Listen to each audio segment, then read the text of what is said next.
নমস্কাৰ কুমৰুক সুতুং সকলোলৈ মই দীপামণি আপোনালোকক স্বাগতম জনাইছো মোৰ অন্য এটা মিনি ব্লগলৈ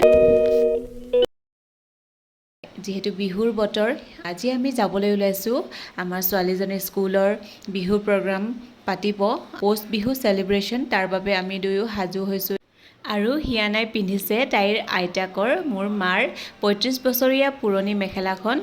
আৰু চাদৰখন বৰ দীঘল পুৰা মেৰিয়াই পিন্ধাই দিলো লগতে ইয়া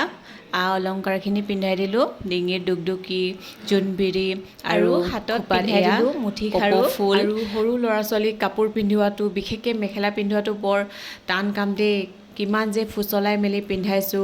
ইফালে গৰমো পৰিছে বাৰু নিপিন্ধু কৈ আছিলে তাৰপিছত ইয়া পিন্ধিলে আৰু হাজবেণ্ডে অকমান হেল্প কৰি দিছে আৰু কাৰণ ময়ো ওলাব লাগিব ইফালে দেৰি হৈ গৈছে আৰু ইফালে টকা গগনা আৰু হুতুলি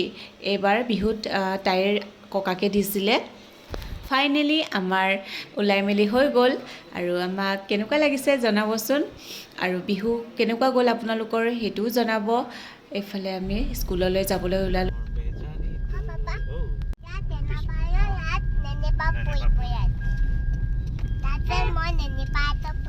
গৈ থাকোঁতে কিমান যে কথা ৰাস্তাত আৰু এইয়া আমি পাই গ'লো হিয়ানাৰ স্কুল আৰু সোমাই আহি দেখিলোঁ স্কুলখন বৰ ধুনীয়াকৈ সজাই থোৱা আছিলে জাপি আৰু গামোচাৰে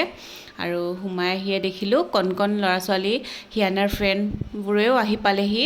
আৰু এইয়া গোট খালে অকণমানি ডেকা গাভৰুসকলে বিহু মাৰিবলৈ আৰু হিয়ানাক বিহুৰ বিষয়ে অকণমান দৰকাৰী জ্ঞানো দিলোঁ এইটো পেপা আৰু এইটো ঢোল কোনটো ঢোল গগনা ক'ত লগাইছে গগনা ছোৱালীজনী এইটো গগনা এইটো ঢোল বজাইছে এইটো মেখেলা এইটো দিগদুকি তোমাৰো আছে ন সেম এইটো আৰু অলপ দেৰিৰ পাছতে প্ৰিন্সিপাল মেমে স্পীচ দিলে আৰু নেশ্যনেল এন্থেম গোৱাই মেলি ল'ৰা ছোৱালীখিনিক বিহু নাচাত লগাই দিলে আৰু এইফালে হিয়ানা বিহু নাচাত লাগি গ'ল আৰু বাকী ল'ৰাবিলাকে টকা বজাইছে ঢোল বজাইছে আৰু মাক সকলোকো নাচিবলৈ কোৱাত আমি সকলোৱে অকণমান নাচি দিলোঁ আৰু হিয়ানাৰ মেমগৰাকীও বহুত ধুনীয়াকৈ নাচিছে আৰু নচুৱাইছে ল'ৰা ছোৱালীবিলাকক আৰু লগতে তাই পূৰা নাচিছে ময়ো অকণমান নাচি দিলোঁ নাচিব নেজানিলেও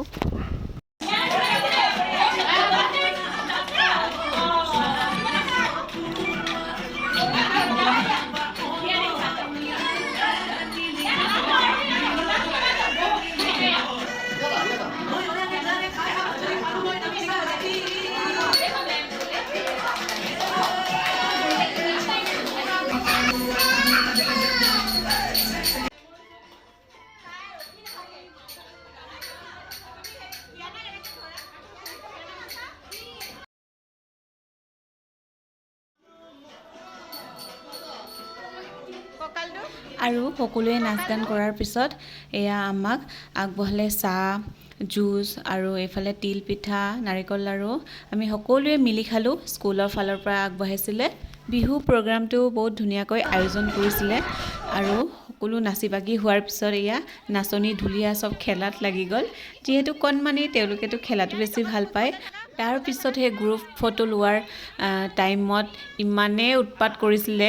এটাই যদি থাকে এটাই নাথাকে টানি গ্ৰুপ ফটো তুলিবলগীয়া হৈছিলে ইছৰাম সঁচাকৈ সৰু বাচ্চাক চম্ভালাটো কিমান যে কঠিন দেই মেমহঁতক মানিছোঁ কিন্তু আৰু পেৰেণ্টছসকলক লৈও গ্ৰুপ ফটো তুলিলে আৰু এনেদৰেই সুন্দৰকৈ বিহু সেলিব্ৰেশন কৰিলোঁ হিয়ানাৰ স্কুলত আৰু আমি ইয়াত যাবলৈ ওলালোঁ আশা কৰোঁ আজিৰ ভিডিঅ'টো চাই ভাল লাগিলে যদি ভাল লাগিলে প্লিজ লাইক কমেণ্ট ছাবস্ক্ৰাইব আৰু পেজটো ফ'ল' কৰি দিব আৰু আজিলৈ আহিছোঁ বাই